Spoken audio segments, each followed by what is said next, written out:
En la ciudad más pequeña de la región de la tribu de Judá, el hermano menor de una gran familia, recibiría la visita de un anciano de Israel.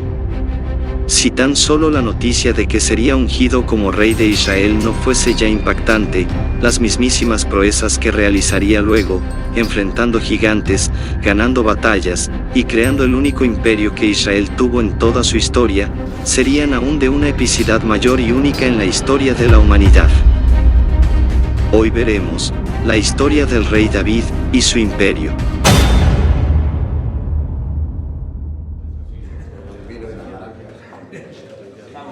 Museo del Louvre en París. Aquí se encuentra un monolito de más de 2800 años. Como toda historia bíblica, los detractores han catalogado como fantasía la existencia de David, pero alrededor de 1868, los investigadores encontraron en el territorio de la actual Jordania una evidencia escrita que data del 840 a.C.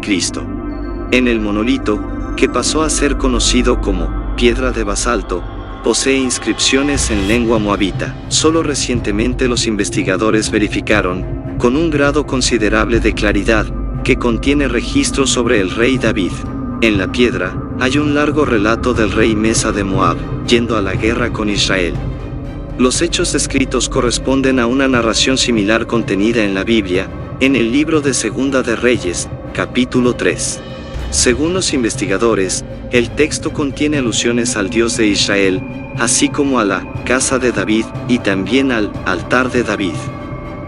David, hijo de Isaí, era descendiente directo de personajes bíblicos como Ruth y Rahab. Procedente de Belén de Judá, algunos versículos dan a entender que él era un hijo bastardo, producto de un engaño de su padre a su esposa legítima, pero esta conclusión es discutida por otros académicos. David fue el primer rey de la tribu de Judá, y el tercer rey de todo Israel unificado, si contamos a Abimelech hijo de Gedeón como primer rey de facto. Su historia la encontramos en los libros de Samuel, en Primera de Reyes, Primera de Crónicas y en el Salterio o Salmos. Era pastor de ovejas al momento en el que el profeta Samuel lo ungió como rey de Israel. Samuel se dejaría llevar por sus instintos, al ver los hijos de Isaí, pero Dios le advertiría que el futuro rey no se encontraba entre los presentes. Samuel se fijó en Eliab y pensó: seguramente, este es el ungido del Señor. Pero el Señor le dijo a Samuel: no juzgues por su apariencia o por su estatura, porque yo lo he rechazado. Después Samuel preguntó: ¿son estos todos los hijos que tienes? Queda todavía el más joven, pero está en el campo cuidando las ovejas y las cabras. Manda llamarlo de inmediato. Al estar David de pie entre sus hermanos, Samuel tomó el frasco de aceite de oliva que había traído y ungió a David con el aceite. Y el Espíritu del Señor vino con gran poder sobre David a partir de ese día. Luego Samuel regresó a Ramá. Comenzó su relación con el rey Saúl tocando el arpa para traerle paz. Tenía un don inigualable, pero sin duda, forjó su fama hasta nuestros días por su valentía y hazaña durante su primer guerra como soldado ante los filisteos, en donde logró derrotar al gigante Goliat, y lo hizo tan solo con una honda y una piedra. El gigante Goliat era un campeón de los filisteos, que medía 2,90 metros de estatura. Un campeón era un guerrero o héroe de renombre en un ejército, quien normalmente a través de su reputación ganada, podía traer gran temor al ejército enemigo. Esto lo vemos claramente en el desafío público que Goliat hizo a Israel por 40 días. ¡Desafío a los ejércitos de Israel! ¡Envíenme a un hombre que me enfrente! En ese momento, David lo escuchó gritar sus ya acostumbradas burlas al ejército de Israel. Tan pronto como las tropas israelitas lo vieron, comenzaron a huir espantadas. ¿Y quién es este filisteo pagano al que se le permite desafiar a los ejércitos del Dios viviente? Entonces le contaron a Saúl la pregunta de David, y el rey mandó llamarlo. No se preocupe por este filisteo. Yo iré a pelear contra él. No hay forma de que tú puedas pelear contra ese filisteo y ganarle. Pero David insistió. Así que Saúl por fin accedió. Está bien. Ve adelante. Y que el Señor esté contigo.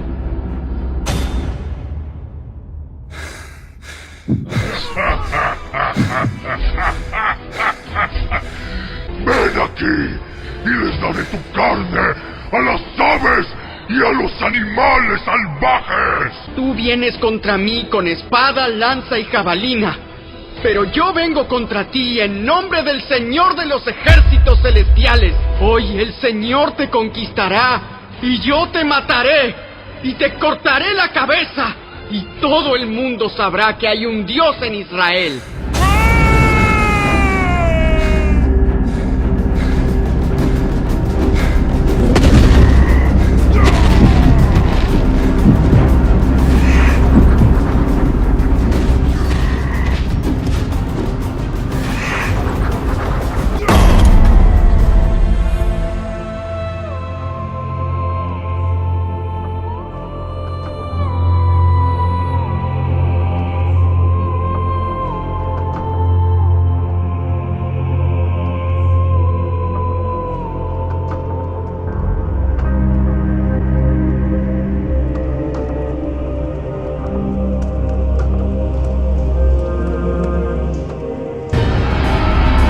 Cuando los filisteos vieron que su campeón estaba muerto, se dieron la vuelta y huyeron.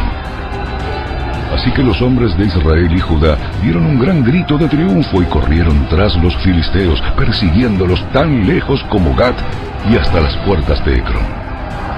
Los cuerpos de los filisteos muertos y heridos estuvieron esparcidos a lo largo del camino de Saharaim hasta Gat y Ecrón. A partir de ese día, Saúl mantuvo a David con él y no lo dejaba volver a su casa. A este acontecimiento le siguen su poderosa amistad con Jonatán, hijo de Saúl, su casamiento con Mical, hija de Saúl, y el crecimiento de su fama por todo Israel y la tierra filistea. Pero esto conllevó que Saúl lo viera como una gran amenaza a su corona, y a su vez, a que quisiera asesinarlo en varias oportunidades, por lo que David se ve obligado a escapar una y otra vez de la persecución de Saúl y del poderoso ejército de Israel. Solo su casa, y algunos otros aliados, lo apoyaron a David durante este proceso, llegando a ser una fuerza no despreciable de 400 hombres. Como veremos, este pequeño ejército estaba en constante movimiento, ya que de eso dependía su supervivencia, ante la implacable cacería del ejército de Israel. El padre de Benaya, quien sería uno de los más grandes valientes de David, también ayudó a David. Durante esta persecución podemos registrar muchos de los salmos escritos por David, como el Salmo 43 y el 55 entre otros. Escucha mi oración, oh Dios, no pases por alto mi grito de auxilio. Por favor, escúchame y respóndeme, porque las dificultades me abruman. Mis enemigos me gritan, me lanzan perversas amenazas a viva voz, me cargan de problemas y con rabia me persiguen. Mi corazón late en el pecho con fuerza. Me asalta el terror de la muerte. El miedo y el temblor me abruman y no puedo dejar de temblar. Si tan solo tuviera alas como una paloma, me iría volando y descansaría. Volaría muy lejos a la tranquilidad del desierto. Qué rápido me escaparía lejos de esta furiosa tormenta de odio. Confúndelo, Señor, y frustra sus planes. Que la muerte aceche a mis enemigos, que la tumba se los trague vivos, porque la maldad habita en ellos. Pero clamaré a Dios, y el Señor me rescatará. Mañana, tarde y noche clamo en medio de mi angustia, y el Señor oye mi voz. Él me rescata y me mantiene a salvo de la batalla que se libra en mi contra, aunque muchos todavía se me oponen. En este tiempo de exilio, tuvo que escapar al desierto, a la tierra de los filisteos en 2 ocasiones, y a Moab, en donde conoció al profeta Gad, y en donde dejó a sus padres. Luego, a las tierras de un hombre llamado Nabal, en donde luego de su muerte se casó con su viuda Abigail, quien había correspondido anteriormente con ayuda a David, en retribución por servicios que le había dado a su esposo Nabal. También perdona la vida de Saúl en 2 ocasiones, en donde tuvo oportunidad de arrebatar el trono, pero no lo hizo, mostrando temor de Dios, al rehusarse a matar a quien había sido ungido por Jehová. ¡Mi señor, el rey! Cuando Saúl miró hacia atrás, David se inclinó hasta el suelo delante de él y le gritó a Saúl: ¿Por qué le hace caso a la gente que dice que quiero hacerle daño? Este mismo día puede ver con sus propios ojos que no es verdad, pues el Señor lo puso a mi merced allí en la cueva. ¿Realmente eres tú, David, hijo mío? Eres mejor persona que yo, porque has devuelto bien por mal. Ahora me doy cuenta de que ciertamente tú serás el rey, y de que el reino de Israel prosperará bajo tu gobierno. Después Saúl volvió a su casa, pero David y sus hombres regresaron a su fortaleza.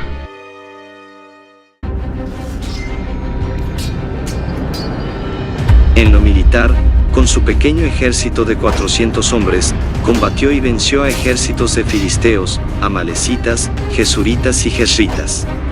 El segundo libro de Samuel nos cuenta la historia después de la muerte del rey Saúl y Jonatán su hijo. David muestra su dolor por la muerte de ellos, con la endecha que hizo para honrarlos. También muestra el celo que tenía al enterarse de que una amalecita fue quien le quitó la vida a Saúl, a pesar de que supuestamente lo hizo por pedido expreso del difunto rey. Luego de esto, David es nombrado rey por pedido de su propia tribu, Judá. Pero las demás tribus todavía estaban al mando de otro hombre fuerte de la casa de Saúl, Abner. Abner fue el general de Israel durante el reinado de Saúl, además de ser su primo. Las tribus de Israel aceptaron la decisión de Abner, el cual honró el linaje de Saúl en un principio, poniendo en el trono a uno de los hijos del difunto rey, llamado Is-Boset. Esta es la primer división de la nación de Israel, teniendo el reino del norte, llamado Israel, y el reino del sur, llamado Judá. Una pequeña historia, en 2 de Samuel 4, nos muestra cuánto temor podía tener la familia de un rey fallecido, ante un posible contendiente. En este caso, nos cuenta la historia de Mefiboset, hijo de Jonatán, el cual su nodriza intenta escapar con él por temor a que David u otro contendiente al trono, asesinara como era común, a Mefiboset por ser del linaje que podía reclamar el trono. Mefiboset queda lisiado, y más adelante David haría misericordia con él, por amor a Jonatán. Abner realmente demuestra ser uno de los mejores políticos de Israel. Mantiene unido a casi todas las tribus, sin que haya otros pretendientes al trono de Saúl. Él mismo no tomó el trono, teniendo el poder de hacerlo, y honrando en un principio al linaje de su primo Saúl. Asimismo, el texto demuestra que los ancianos de Israel, desde hacía ya tiempo, querían que David fuese el rey de todas las tribus. Sin embargo, el poderío de Abner impedía que esto sucediese. Hubo guerra entre la casa de David y la casa de Saúl, por varios años. Tras un confuso episodio, en donde Is-Boset reprende a Abner por haberse acostado con una concubina de Saúl, Abner a su vez acusa a la concubina de seducirlo, y al mismo tiempo se enoja fuertemente con Is-Boset. Abner no lo saca del trono, ni lo daña, ya que el texto resalta que fortalecía la casa de Saúl, tal como un tipo de lealtad. Aunque por el enojo, promete a Is-Boset que debido a lo sucedido, entregaría finalmente el reino a David, teniendo en cuenta la promesa de Dios al hijo de Isaí. Abner envía un mensaje a David, pero el rey de Judá le responde que no negociará hasta que le restituyan a su esposa e hija de Saúl, Mical. David no tenía el conocimiento de la interna entre Isboset y Abner. Es por eso, que además de responderle a Abner, le envía la misma exigencia al rey Isboset. Esto demuestra que David creía que la diplomacia para unir a todo el pueblo de Israel y entregarle el reinado a él, era una concesión de Isboset y Abner, no solo una decisión unilateral del general de Israel. Isboset envía a Mical con David, quien es escoltada por Abner, y quien echa a su esposo, debido a que Mical había contraído un matrimonio bastante confuso pero que fue ilegítimo, durante el exilio de David. Abner entonces, tras hablar con los ancianos de Israel y con la tribu de Benjamín, logra consensuar a través de la diplomacia, el traspaso del reinado unido. Solo quedaba la reunión con el rey de Judá, que se llevó a cabo en Hebrón, y en donde David acuerda con Abner los últimos pasos. Tras la reunión, Abner deja el palacio para llevar a cabo los preparativos para la transición de mando, pero este general no sabía que recibiría muerte por mano de Joab, general de las tropas de David. Joab, como general del ejército de David, combatió en muchas ocasiones en contra de Abner, y cuando vio la oportunidad de vengar a un hermano suyo, Asael, quien a su vez, había muerto en batalla tiempo atrás a manos del general Abner, no lo dudó. Con engaños, Joab apuñala a Abner, vengando a su hermano, y eliminando un claro contendiente al mando de las tropas unidas del reino del norte y del sur.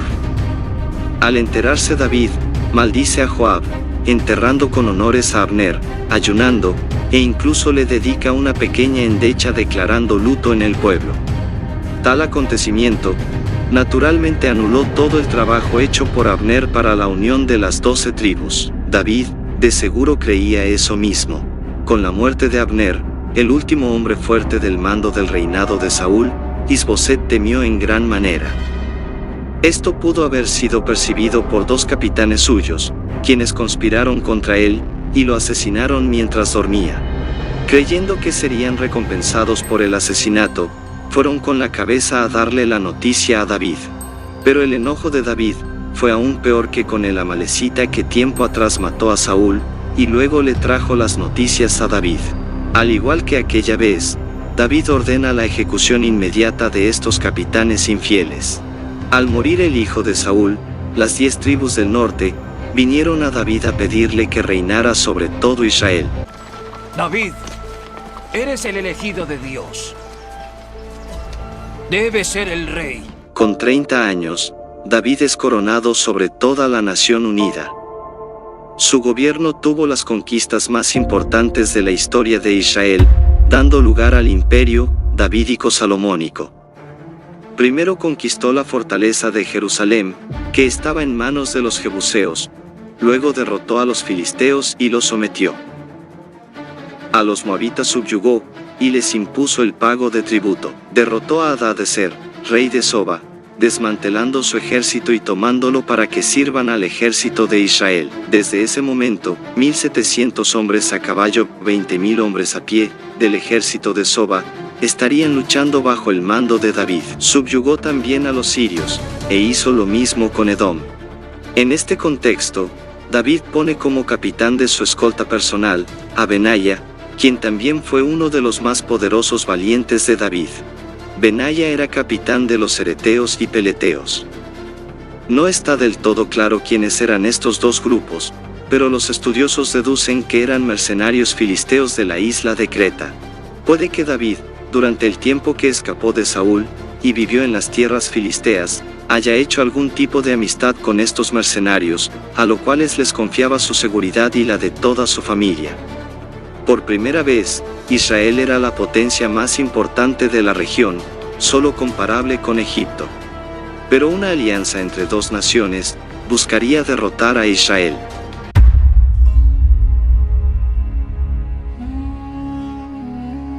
El pueblo de Amón tendría un nuevo rey tras la muerte de Naas. David tenía una buena relación con el difunto rey, por lo que envía mensajeros para brindar sus respetos a su hijo, Anún. Pero hay vientos de nacionalismo en los príncipes amonitas. Estos príncipes aconsejan al nuevo rey que conspire contra Israel. El rey entonces avergüenza a los mensajeros israelitas y decide contratar gran parte del ejército sirio para fortalecer las tropas de Amón. Las noticias preocuparon en gran manera a David, debido a que una coalición de la envergadura que podían juntar amonitas y sirios podía ser un enemigo formidable para la nación. David entonces envía a Joab y a todos sus valientes, debido a la magnitud de la amenaza.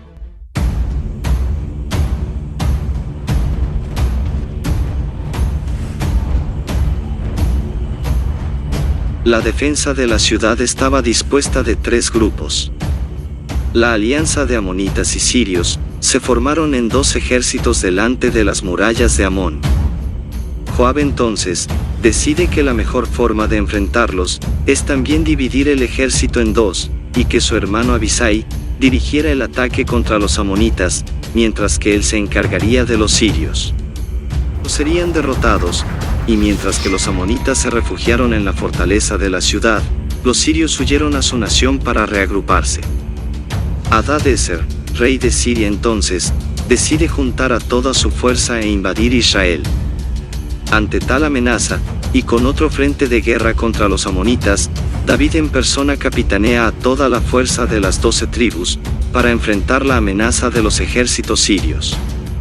Esta batalla sería de las más mortales, por la magnitud de los ejércitos enfrentados. La superioridad del ejército de David aplastó por completo al ejército sirio, que huyó para rendirse, hacer paz, y negar cualquier tipo de ayuda a los amonitas. Esto causó un gran temor en los pueblos, quienes buscarían en adelante servir a Israel y buscar la paz. Solo Amón prosiguió la resistencia por un tiempo más. Pero caería tiempo después, con la caída de la ciudad de Rabá, dando fin a la insurrección amonita. Durante ese tiempo de guerra y resistencia de las ciudades amonitas, es que tenemos la historia del adulterio de David con Betsabé. Betsabé era la esposa de Urías Eteo. Urías fue uno de los valientes de David. Eso explicaría la cercanía de su casa con respecto al palacio real. Sin dudas, David poseía una vista de todas las casas, y esto lo llevó a espiar a Betsabé.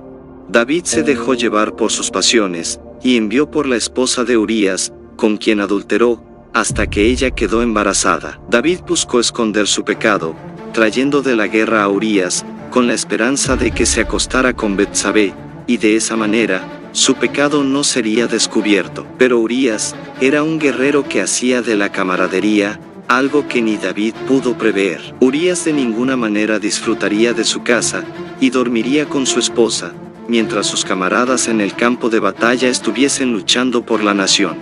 Ni aun embriagándolo, David pudo hacer que Urías disfrute de su casa y de la compañía de su esposa, por lo que David lo envió de nuevo al frente de batalla, pero con una carta para Joab, en donde ordenaba enviar a la muerte a Urías, enfrente del muro de la ciudad sitiada de los amonitas.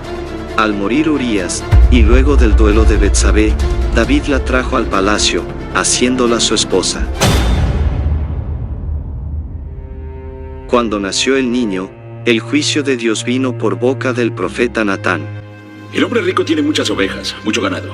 El pobre no tiene nada, a excepción de una pequeña ovejita que crió desde que nació, como si fuera uno de sus hijos. A través de una historia, el profeta le muestra la insensatez de los actos de David, haciendo que él mismo dé la sentencia. Y sin embargo, el hombre rico ha tomado la pequeña ovejita del hombre pobre para matarla y venderla como suya. Solo hay una respuesta. El rico debe darle al pobre un rebaño entero, y después debe morir. Como resultado, David recibe una maldición de que nunca se apartaría de su casa, las guerras intrafamiliares. Tú eres ese hombre. Además, el niño fruto del adulterio moriría. Ahora la violencia jamás se apartará de tu casa. Después de estos acontecimientos, David tiene un nuevo hijo con Betsabé, Salomón. David fue un adorador único delante de Dios. Cuando trajo el arca a Jerusalén, danzó sin vergüenza delante de todo el pueblo. Algo que Mical, su esposa e hija de Saúl, le recriminaría de forma burlona. Ciertamente, la relación con su primera esposa parecía la de una pareja divorciada. Puede que Mical rechazara a David tras la relación que tuvo con Paltiel, quien parecía amarla cuando Abner se la quitó, para restituirla a David tiempo atrás. También, David haría misericordia con uno de los hijos de su difunto amigo Jonatán, trayendo al palacio a Mefiboset, quien era lisiado, para restituirle las tierras y posesiones de su familia. Pero tiempo después, tuvo que aceptar entregar a algunos familiares de Saúl al pueblo de los Gabaonitas. Debido a una gran matanza que Saúl había hecho con los Gabaonitas, había roto un pacto de alianza desde los tiempos de Josué, que Israel debía respetar. Los Gabaonitas se vengaron, matando a estos familiares de Saúl, pero David guardó la vida de Mefiboset, hijo de Jonatán, y la vida de Mical, su esposa. En lo familiar no tuvo la disciplina de educar a todos sus hijos de la mejor manera. Vemos el caso de Amnón, su primogénito, que viola a su hermanastra, pero David no lo castiga. Luego Absalón asesina a Amnón en venganza, y se exilia. Pasado un tiempo, bajo la astucia de Joab, general del ejército de David, el rey permite volver al reino a su hijo Absalón. La historia de Joab, su general, es llamativa, ya que era muy leal, pero muy desobediente. Y ni aun así, recibía castigo por sus múltiples desobediencias y asesinatos. Recordemos que los hombres que mataron a Saúl y sus hijos, fueron sentenciados a muerte por David. Pero Joab, quien asesinó al primo de Saúl, el general Abner, no recibió la misma sentencia. La respuesta es que Joab era hijo de la hermana de David, Sarbia. Por lo tanto, Joab era su sobrino y claro está, era su sobrino favorito, el cual David apadrinó mientras estuvo como rey.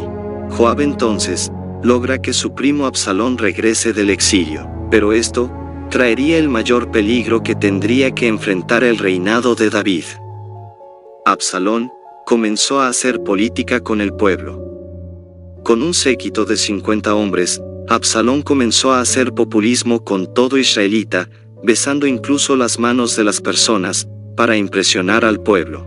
Al cabo de 4 años, Absalón tenía el apoyo suficiente para iniciar la destitución de David su padre. David no sospechaba nada, ya que incluso le da permiso para irse a Hebrón, el lugar donde iniciaría la insurrección más poderosa que enfrentó David. En Hebrón, Absalón lleva el mensaje a sus aliados en toda la nación, para iniciar la guerra civil contra su padre. Aifotel, consejero de David, se uniría a Absalón en conjunto de un gran número de israelitas que lo apoyaban. Ante una inminente derrota y posible destrucción de la capital, David decide entregar la ciudad y retirarse para reevaluar las posibilidades. Quienes lo acompañan son sus fuerzas leales, y toda la familia, que corría grave riesgo de la mano de Absalón. David deja en la ciudad a Usai, quien sería un espía de los movimientos de Absalón, y los sacerdotes Sadoc y Abiatar, quienes recibirían los informes de Usai. En su salida, es maldecido por Simei, quien era un benjamita que aprovechó y le arrojó piedras a David mientras escapaba.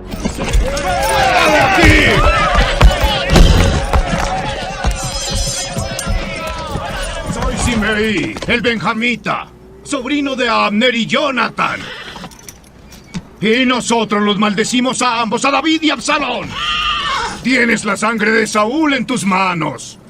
Has robado su reino como un ladrón. Y si tu hijo se vuelve contra ti como un ladrón también, es que Dios es justo. Y tú eres un malvado asesino. ¡Largo de aquí! Y escucha, en Bahurín no encontrarás lugar para esconderte. David prohíbe a sus soldados a matar a Simei, y sigue su camino. Absalón entonces toma la ciudad de Jerusalén sin combatir. Aifotel era el mejor consejero de David. Pero ahora estaba con Absalón, y fue quien le aconsejó que tomara las concubinas de David frente a todo Israel, como señal de insulto a su padre, y para obtener nuevamente la atención de sus seguidores. Aifotel era de un pragmatismo único. Sabía que de atacar a David rápidamente, terminaría con una posible guerra civil larga y cansadora. Él le aconsejó a Absalón de que le diese 12.000 hombres para perseguir a David y acabarlo en la oscuridad de la noche. Pero Husai, espía de David, logró convencer a Absalón con su consejo. A través de un relato épico, Husai le pinta el cuadro de heroísmo que Absalón buscaba. Aitofel se equivocó. Tú conoces a tu padre y a sus hombres. Son guerreros poderosos. En este momento están tan enfurecidos como una osa a la que le han robado sus cachorros. Y recuerda que tu padre es un hombre de guerra con experiencia. Él no pasará la noche con las tropas. Seguramente ya está escondido en algún pozo o en alguna cueva. Y cuando salga y ataque y mueran unos cuantos de tus hombres, entonces habrá pánico entre tus tropas y se correrá la voz de que están masacrando a los hombres de Absalón. Así pues, hasta los soldados más valientes, aunque tengan el corazón de un león, quedarán paralizados de miedo, porque todo Israel sabe qué poderoso guerrero es tu padre y qué valientes son sus hombres. Recomiendo que movilices a todo el ejército de Israel y que llames a los soldados desde tan lejos como Dan al norte y Beerseba al sur. Y te aconsejo que tú personalmente dirijas las tropas. Cuando encontremos a David, caeremos sobre él como el rocío que cae sobre la tierra. De este modo, ni él ni ninguno de sus hombres quedarán con vida. El consejo de Husai es mejor que el de Aitofel. Que Ahitofelvenciera a David en el secreto de la noche y la oscuridad no tenía valor alguno.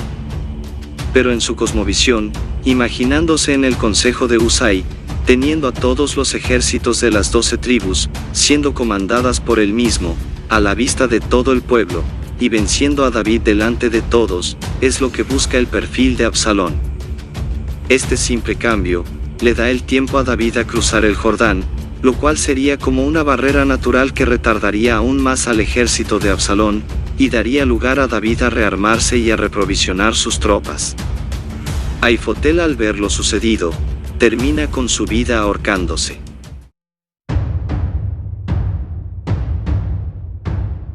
El día llegó. La batalla comenzó en el bosque de Efraín. El ejército de David, dividido en 3 partes, enfrentó al ejército de Absalón. Pero la guerra civil se extendió a todo el país, entre los que apoyaban a Absalón y los que apoyaban a David. En el bosque, la batalla dejó 20.000 muertos. Según el texto, muchos murieron por el difícil entorno que conlleva un lugar así. La cabellera de Absalón era grande. Y en la batalla, queda atascado en un árbol.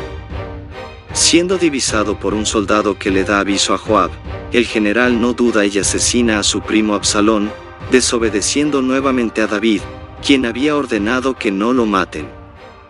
Al morir Absalón, Joab detiene la guerra.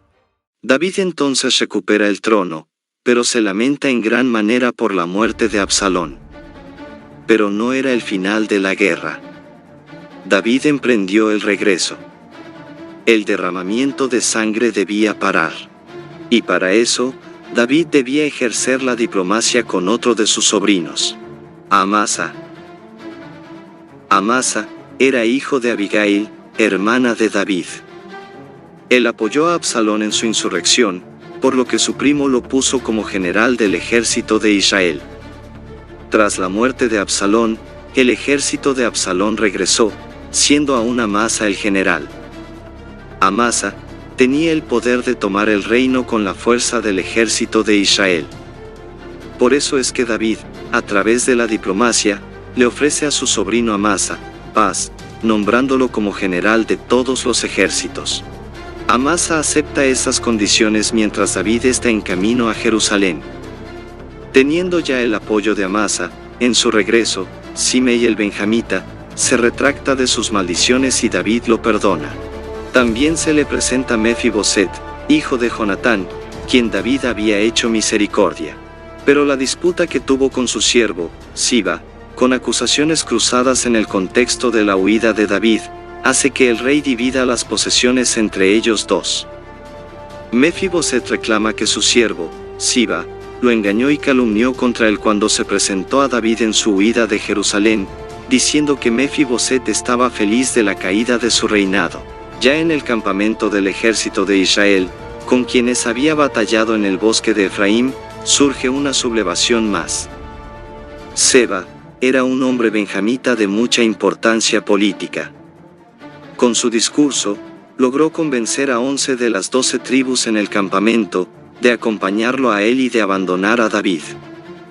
David no quiere que la sublevación de Seba crezca a gran escala, tal y como sucedió con Absalón. Por eso, ordena a Amasa como general, a reunir a las tropas leales de las tribus, para suprimir esta sublevación con rapidez. También ordena a Joab a acompañar la campaña, quien no estaba contento con que David lo haya despojado de su puesto por su primo Amasa. Entonces una vez más, Joab decide asesinar a Amasa, apuñalándolo como lo hizo tiempo atrás con Abner. Amasa muere asesinado, y Joab toma el control nuevamente del ejército, aplastando la sublevación de Seba, quien muere decapitado.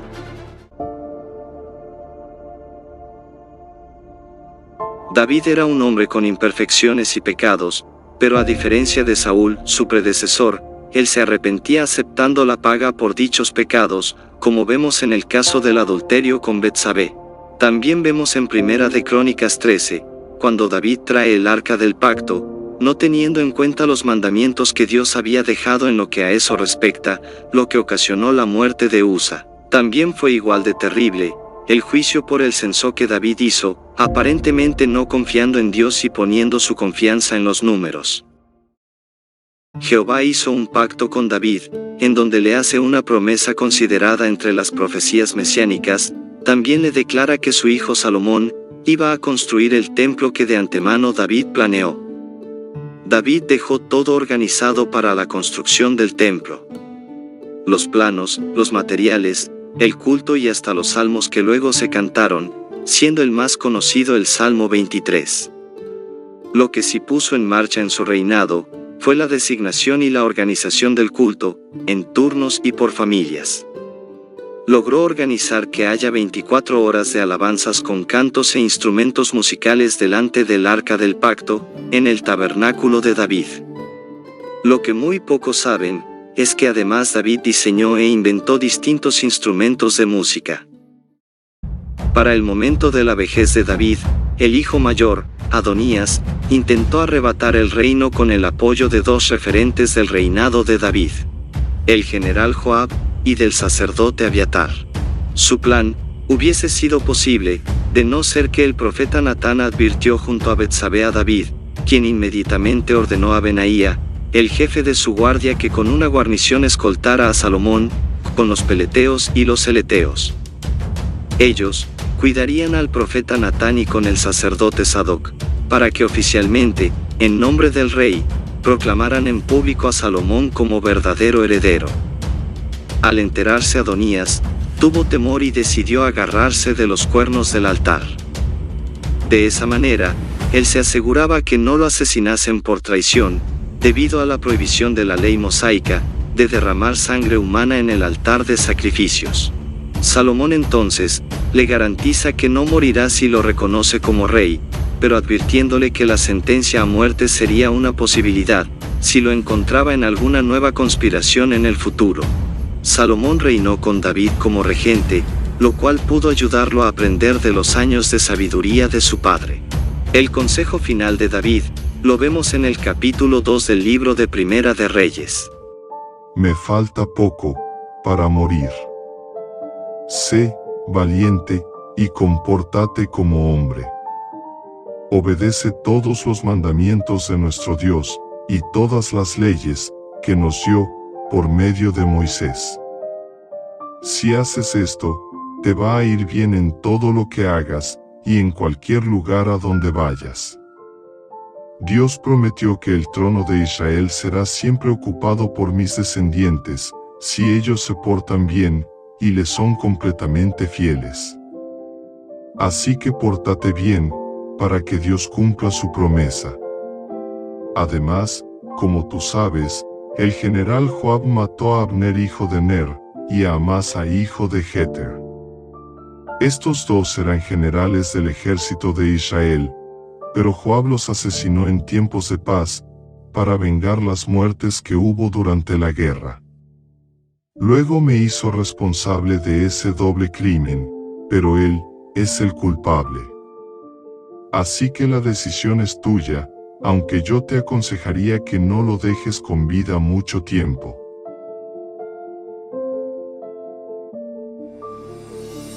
Según las profecías, el Mesías sería descendiente de David.